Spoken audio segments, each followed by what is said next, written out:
ನೀವು ಬಿಟ್ಟರೆ ಒಂದು ಫೋನ್ ಮಾಡೋದು ಸರ್ ಮತ್ತೆ ಬೆಂಗಳೂರು ಬಿಟ್ಟವ್ರು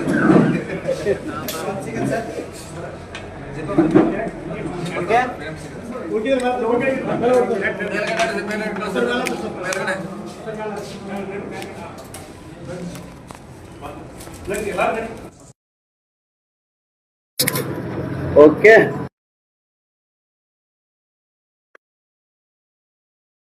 ಈಗ ಪರಮೇಶ್ವರ್ ಅವರು ಒಂದು ಸ್ಟೇಟ್ಮೆಂಟ್ ಕೊಟ್ಟಿದ್ದಾರೆ ಸರ್. ಯಾವಾಗ? ನಾನು ಕೂಡ ಇವತ್ತು ಬೆಳಿಗ್ಗೆ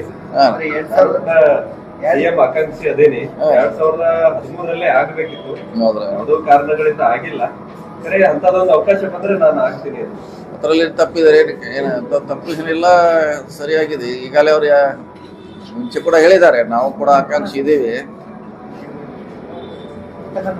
ಸೊ ಅವ್ರ ಬೇಡಿಕೆಯಲ್ಲಿ ಏನು ತಪ್ಪಿಲ್ಲ.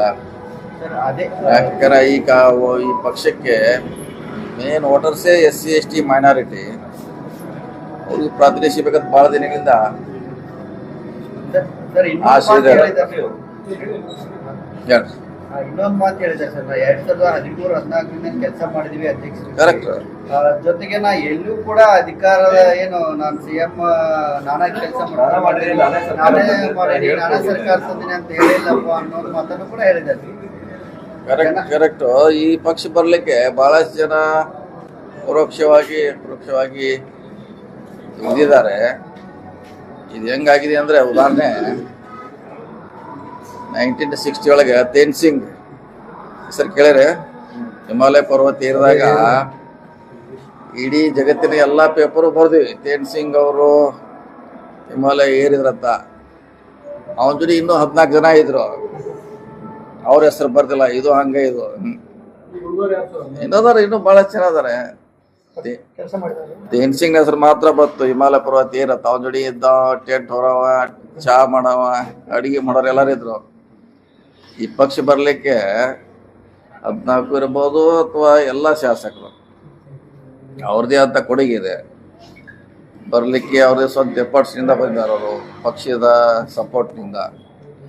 ಸೊ ಎಲ್ಲರೂ ಸ್ವಾಭಾವಿಕವಾಗಿ ಕ್ಲೇಮ್ ಮಾಡೋರೆ. ಇದರಲ್ಲಿ ನಾವು ಕೆಲವೇ ಜನರಿಂದ ಅಧಿಕಾರ ಬಂದಿರೋದು ನಾನು ಕೂಡ ಒಪ್ಕೋದಿಲ್ಲ. ಸರ್ವ ಕಾರ್ಯಕರ್ತರು ಸುಮಾರು 1,25,00,000 ಜನ ಓಟ್ ಹಾಕಿದ್ದಾರೆ ನಮಗೆ. ಅವರಿಂದ ಶಾಸಕರು, ಅವರಿಂದ ನಾವೆಲ್ಲ ಮಂತ್ರಿಗಳು. ಅದಕ್ಕಾಗಿ ನಮ್ಮ ಇತಿಮಿತಿಯಲ್ಲಿ ಕೂಡ ಇರಬೇಕಾಗುತ್ತೆ. ಎಲ್ಲ ನನ್ನಿಂದ ಆಗಿದೆ ಅನ್ನೋದು ಕೂಡ ಬಹಳ ತಪ್ಪು. ಒಂದು ಪಕ್ಷ ಕಾಂಗ್ರೆಸ್ ಅನ್ನುವಂಥದ್ದೇ ಕಾರ್ಯಕರ್ತರ ಪಕ್ಷ ಅನ್ನುವಂಥದ್ದು. ಕಾರ್ಯಕರ್ತ ಪಕ್ಷ ಅವರಿಂದ MLA ಇಂದ ಮಂತ್ರಿಗಳು, ಇದೆಲ್ಲ ನಮ್ಮ ಗಮನಕ್ಕೆ ಇರಬೇಕು. ಸೊ ಈ ಪಕ್ಷ ಬರಲಿಕ್ಕೆ ಎಲ್ಲರದು ಸಹಕಾರ ಇದೆ.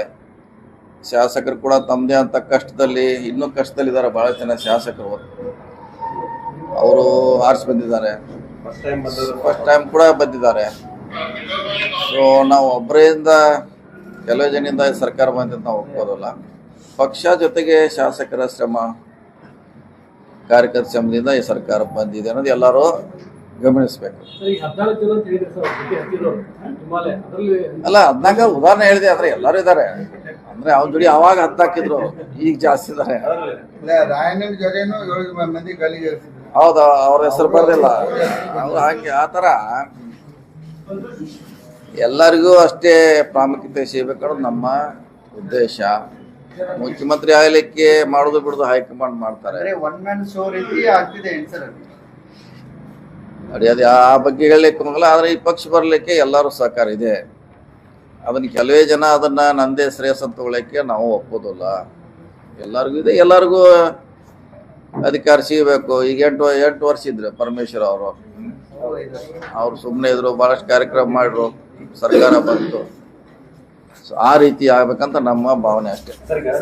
ಇನ್ನೊಂದು ಮಾತನ್ನು ಹೇಳಿದ್ರು, CLP ಮೀಟಿಂಗ್ ಅಲ್ಲಿ ನಾವೆಲ್ಲರೂ ಕೂಡ ಅಬ್ಸರ್ವೇಷನ್ CM ಅವ್ರನ್ನ ಆಯ್ಕೆ ಮಾಡಿದ್ವಿ. ಅಲ್ಲೆಲ್ಲೂ ಕೂಡ 2.5 ವರ್ಷದ ಇಂಥದ್ದು ಯಾವುದು ಅಗ್ರಿಮೆಂಟ್ ಆಗ್ಲಿಲ್ಲ ಆ ಟೈಮ್ನಲ್ಲಿ. ಇಲ್ಲ, ಅದ್ರ ಬಗ್ಗೆ ನಮ್ಗೆ ಗೊತ್ತಿಲ್ಲ. ಅದಾಗಿ ಡೆಲ್ಲಿಯಲ್ಲಿ, ಬೆಂಗಳೂರಲ್ಲಿ ಎಲ್ಲ ಅದೆಲ್ಲ ಏನಾದ್ರೂ ಮಾತುಕತೆ ಡೆಲ್ಲಿಯಲ್ಲಿ ಆಗಿರ್ಬೇಕು. ಡೆಲ್ಲಿಗೆ ನಾವು ಪಾರ್ಟಿ ಎಲ್ಲ ನಮ್ಗೆ ಗೊತ್ತಿಲ್ಲ ಅಂತ ಈಗಾಗಲೇ ಹೇಳಿದ್ದೀವಿ. ಅದ್ರ ಬಗ್ಗೆ ನಾವು ಹೇಳಿಕ್ಕಾಗಲ್ಲ. ಡೆಲ್ಲಿಗೆ ಹೋಗುವಂಥದ್ದು ಏನು ಅವಶ್ಯಕತೆ ಇಲ್ಲ. ಏನು ಮಾಡೋರು ಅಲ್ಲಿ ಹೋಗಿಲ್ಲ. ಯಾರು ಕರೆದ್ರೆ ಹೋಗ್ತೀವಿ ನಾವು. ಯಾರು ಅವರು ಬನ್ನಿ ನೀವೆಲ್ಲ ಅಂದ್ರೆ ಯಾರು ನಮ್ಮ ಹೈಯರ್ ಅಥಾರಿಟಿ ಆದ್ರೆ ಹೋಗ್ತೀವಿ, ಇಲ್ಲಾಂದ್ರೆ ಅಲ್ಲಿ ಏನು ಕೆಲಸ ಇಲ್ಲ, ಇಲ್ಲೇ ಕೆಲಸ ಸಾಕಷ್ಟಿದೆ ನಮಗೆ. ಗೋವಾ ಹೋಗೋ ಪ್ಲಾನ್ ಹೋಗಿವ ಯಾವುದೂ ಇಲ್ಲ, ಇಲ್ಲೇ ಬೆಳಗಾವದಾಗ ಇರ್ತೀವಿ. ಸಿದ್ದರಾಮಯ್ಯ ಅವರೇ ನಾನೇ 5 ವರ್ಷ ಅಂತೇಳಿ ಸಾಕಷ್ಟು ಬಾರಿ ಹೇಳಿದ್ದಾರೆ. ಆದ್ರೆ ಕೆಲವೊಂದಿಷ್ಟು ಜನ ಏನ್ ಸರ್ ಡೆಲ್ಲಿಗೆ ಹೋಗ್ಬೋದು, ಡಿ ಕೆ ಶಿವಕುಮಾರ್ ಸಿಎಂ ಆಗ್ಲಿ ಅನ್ನುವಂಥದ್ದು. ಸೊ ಎಲ್ಲೋ ಒಂದ್ ಕಡೆ ಒಂದು ಗುಂಪು ಗೊಂದಲ ಸೃಷ್ಟಿಸುವಂತದ್ದು ಮಾಡ್ತಾ ಇದೆ. ಇದಾರೆ ಅಧ್ಯಕ್ಷ ಇದ್ದಾರೆ, ಅದನ್ನು ನಿನ್ನೆ ಮೀಟಿಂಗ್ ಮಾಡ್ತಿದ್ದಾರೆ. DCM ಜೊತೆನೂ ಮಾಡಿದ್ದಾರೆ, CM ಜೊತೆ ಮಾಡಿದ್ದಾರೆ. ಒಂದು ಇತ್ಯರ್ಥಕ್ಕೆ ಬರ್ತದೆ ಅಂತ ನಾವೆಲ್ಲ ಆಶಾಭಾವನೆಯಿಂದ ಇದ್ದೀವಿ. ಸರ್, ರಾಜಣ್ಣ ಅವರು ಈ ಹಿಂದೆ ನವೆಂಬರ್ ಕ್ರಾಂತಿ ಆಗುತ್ತೆ ಕ್ರಾಂತಿ ಆಗ್ತಾ ಇದೆ. ಯಾವುದೇ ಕ್ರಾಂತಿ ಇಲ್ಲ, ಎಲ್ಲರೂ ಹೇಳ್ಯಾರಲ್ಲ, ಎಲ್ಲರೂ ಕ್ರಾಂತಿ ಹೇಳ್ಯಾರ. ಕ್ರಾಂತಿ ಅಂತ ಯಾವುದೂ ಇಲ್ಲ. ಎಲ್ಲ ಕ್ರಾಂತಿ ಬಗ್ಗೆ ಯಾವುದೇ ಉದ್ಭವ ಆಗೋಲ್ಲ, ಯಥಾಸ್ಥಿತಿ ಮುಂದುವರೆದಿದೆ ಅಷ್ಟೇ. ಡಿ ಕೆ ಶಿವಕುಮಾರ್ ಅವರು ಜೈಲಿಗೆ ಹೋಗಿ MLA ಅವರೇ ನಮ್ಮ ಶಾಸಕರಿದ್ದಾರೆ, ಭೇಟಿ ಆಗಬಾರ್ದೇನು? ನಾವು ಭೇಟಿ ಆಗಬಾರ್ದಂತೇನಿಲ್ಲ, ಅವ್ರು ನಮ್ಮ ಶಾಸಕರೇ.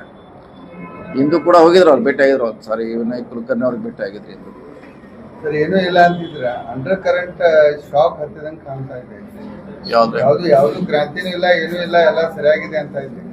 ಅದು ಯಾಕೋ ಇತ್ತೀಚೆಗಿನ ಬೆಳವಣಿಗೆ ನೋಡಿದ್ರೆ under current shock under current ಯಾವ ಶಾಕ್ ಇಲ್ಲ, ಸರಿನೇ ಇದೆ. ಸತೀಶ್ ಜಾರಕಿಹೊಳಿ ಅವರು ಯಾವಾಗ ಸೈಲೆಂಟ್ ಇರ್ತಾರೆ, ಒಳಗಡೆ ಕರೆಂಟ್ ಅಂಡರ್ ಕರೆಂಟ್ ನಮ್ದು ಏನು ಕರೆಂಟ್ ಏನಿಲ್ಲ. ಎಲ್ಲ ಅಧ್ಯಕ್ಷ ಇದ್ದಾರೆ, ರಾಷ್ಟ್ರೀಯ ಅಧ್ಯಕ್ಷ ಬೆಂಗಳೂರಲ್ಲಿ ಇದ್ದಾರೆ, ಮೀಟಿಂಗ್ ಮಾಡ್ತಿದ್ದಾರೆ ಎಲ್ಲರ ಜೊತೆ. ಒಂದು ಹಂತಕ್ಕೆ ಒಂದು ಇತ್ಯರ್ಥಕ್ಕೆ ಬರ್ಬೋದು, ಬರಲೇಬೇಕು. ಒಂದು ತಾವು ಕೂಡ ಹೇಳಿದ್ರಿ, ಏನ್ ಗೊಂದಲ ಇದೆ ಅಧಿಕಾರ ಹಂಚಿಕೆ ಗೊಂದಲ ಸರಿ ಆಗ್ಬೇಕು, ಹೈಕಮಾಂಡ್ ಇದ್ರಲ್ಲಿ ಮಧ್ಯ ಪ್ರವೇಶ ಮಾಡ್ತಾರೆ. ಯಾಕೆ ಸರ್ ಹೈಕಮಾಂಡ್ ಯಾಕೆ ಮಧ್ಯ ಪ್ರವೇಶ ಮಾಡ್ತಾ ಇಲ್ಲ? ಬರ್ಬೋದು ಅಂತ ಹೇಳಿಲ್ಲ. ನಿನ್ನೆ ಅವರು ಸಭೆ ಮಾಡಿದ್ದಾರೆ ಎರಡು ಮುಖಂಡರಿಗೆ, ಮತ್ತೆ ಅವ್ರ ಜೊತೆ ಮಾಡೋ ವಿಚಾರ ಇರ್ಬೋದು. ಮಾಡಿ ಒಂದು ಅಂತಿಮ ನಿರ್ಧಾರಕ್ಕೆ ಬರ್ತಾ ನಾವೆಲ್ಲ ಆಶೆಯನ್ನು ಹೊಂದಿದ್ದೇವೆ. ಕೆಪಿಸಿಸಿ ಬದಲಾವಣೆ ಬಗ್ಗೆ ಕೂಡ ಡಿ ಕೆ ಶಿವಕುಮಾರ್ ಅವರು ಮಾತಾಡಿರ್ಬೋದು.